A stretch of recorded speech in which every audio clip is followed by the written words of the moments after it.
Dublin Bay was a very dangerous place. One year, shortly before the lighthouse was commissioned to be built, there was a loss of 120 vessels in Dublin Bay. And in 60-67, the first lighthouse was built. Now, it's not in this fine building, it's further north on the hill in an area known as Bailey Green.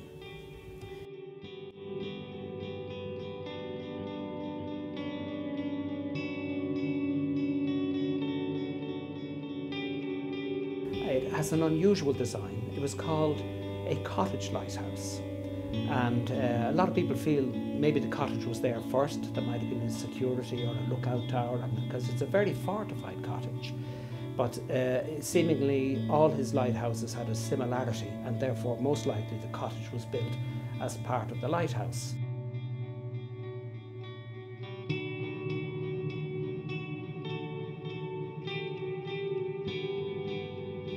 The tower functioned quite well, but there was one problem that persisted, and anybody who driving home on a summer's evening towards Howth will often see there's a microclimate. You'll see clouds perched on the top of the hill, and occasionally the square tower was hidden by these lights.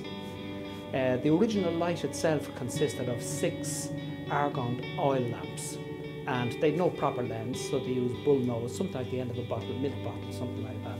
And it was very humble, but it did work, it did save lives, it was seen once the fog wasn't there.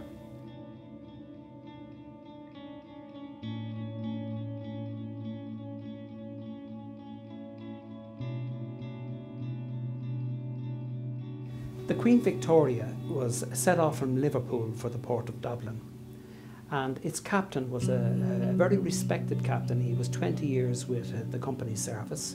They trusted him implicitly. He had never had any misdemeanour to his name. He was a good captain. He was travelling very fast.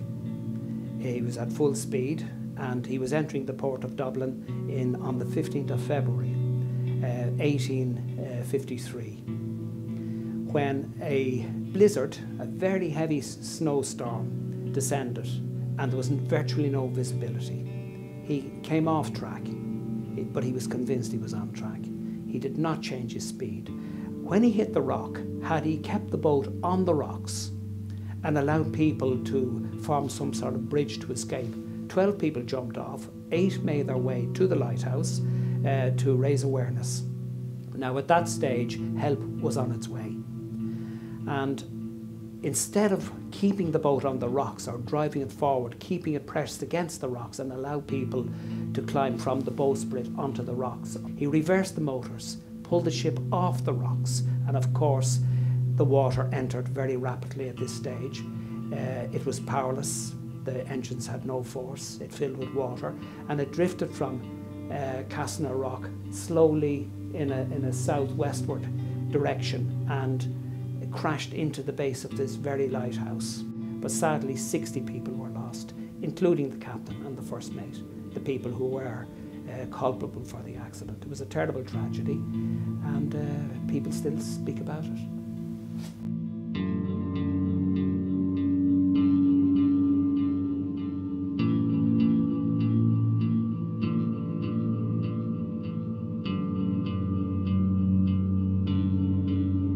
Well, in the beginning we started off with oil lamps.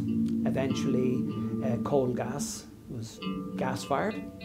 After that they tried incandescent vaporised paraffin, and that survived until 1972, when it was an electric bulb was fitted. Now, it wasn't an ordinary, not one you'd get in the local shop. It was 1,500 watts. It became a relieving station in 1982 when a helicopter pad was introduced. And I remember the excitement of children hearing the sound of a chopper, as we call them, landing, and crowds of people gathered around. And you didn't have to come down to the lighthouse. You could see this as a spectacle from higher up, from the Summit Car Park.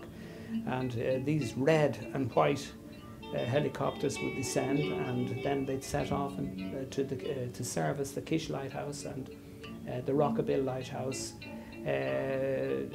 which is up towards Land Bay Island. And so it was a very exciting part, but that's still, the helicopter pad is still there, but visits are less frequent as automation finally came in 1997.